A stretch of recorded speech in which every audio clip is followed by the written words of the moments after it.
আপনারা কি জানেন প্রায় ১৫০০ বছর আগে ভারতের বুকে দাঁড়িয়েছিল এক জ্ঞানচর্চার মহাকেন্দ্র নালন্দা বিশ্ববিদ্যালয়। শুধু তাই নয়, পুরো বিশ্বের শিক্ষা ও সংস্কৃতিতে এর আবেদন ছিল অসামান্য। তবে এর গৌরবগাথার পাশাপাশি রয়েছে কিছু অজানা এবং বিস্ময়কর ইতিহাস। আজকের এই ভিডিওতে চলুন ঘুরে আসি নালন্দার এক বিস্ময়কর জগৎ থেকে। নালন্দা বিশ্ববিদ্যালয় প্রতিষ্ঠা হয় খ্রিস্টপূর্ব ৫ম শতকে গুপ্ত সাম্রাজ্যের সময়। সম্রাট কুমারগুপ্ত প্রথম এটি প্রতিষ্ঠা করেন। তবে জানেন কি নালন্দা শব্দের অর্থ কি? নাল মানে জলাধার এবং দা মানে দাতা, যার অর্থ জ্ঞান বিতরণের উৎস। এখানেই হাজার হাজার শিক্ষার্থী মিশে গিয়েছিল জ্ঞানের খোঁজে। নালন্দা ছিল এক বিস্ময়কর স্থাপত্যের নির্দেশ, যেখানে ছিল 10টি বৃহৎ মন্দির, 8টি হোস্টেল, বিশাল ধ্যানমঞ্চ এবং একটি বিস্তৃত লাইব্রেরি ধর্মগুঞ্জ 3টি ভবনে বিভক্ত ছিল: রত্নাসাগর, রত্নাদেবী এবং রত্নাঞ্জক। ধারণা করা হয় এতে 90 লাখেরও বেশি পাঞ্জুলিপি ছিল। লাইব্রেরি এত বিশাল ছিল যে এটি পড়তে কয়েক মাস লেগে গেছিল। নালন্দার শিক্ষাক্রম ছিল অত্যন্ত সমৃদ্ধ। এখানে পড়াশোনা হতো বৌদ্ধ ধর্ম, হিন্দু দর্শন, সাহিত্য, ভাষাতত্ত্ব, জ্যোতিষবিদ্যা, চিকিৎসা শাস্ত্র, এমনকি যুদ্ধবিদ্যা।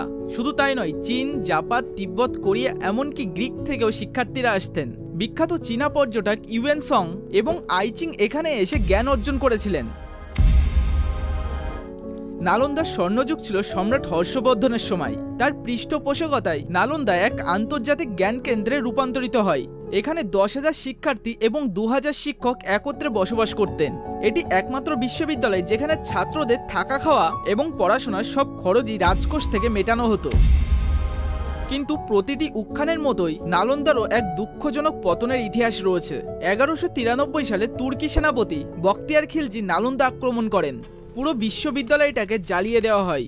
শিক্ষক ও ছাত্রদের নির্মমভাবে হত্যা করা হয়। এত বড় লাইব্রেরি পুঁততে সময় লেগেছিল প্রায় 3 মাস। এই ধ্বংসের মাধ্যমে প্রাচীন ভারতের এক গৌরবময় অধ্যায়ের অবসান ঘটে। তবে নালন্দা শুধু একটি ধ্বংসবেশ নয়, এটি একটি চেতনা স্বরূপ। 2010 সালে ভারতের সরকার নালন্দা বিশ্ববিদ্যালয় পুনর্গঠনের উদ্যোগ নেয়। আজকের নতুন নালন্দা বিশ্ববিদ্যালয় একই ঐতিহ্য বহন করে চলেছে, যেখানে জ্ঞানচর্চার সীমানা অতিক্রম করে বিশ্বকে সংযুক্ত করা হচ্ছে। নালন্দা আমাদেরকে শিখিয়েছে জ্ঞান কখনো হারিয়ে যায় না, একটি প্রজন্ম থেকে অন্য প্রজন্মে প্রবাহিত হয়। এই বিশ্ববিদ্যালয় কেবল একটি স্থাপত্য নয়, এটি ভারতের এবং বিশ্বের এক অন্যান্য ঐতিহ্য।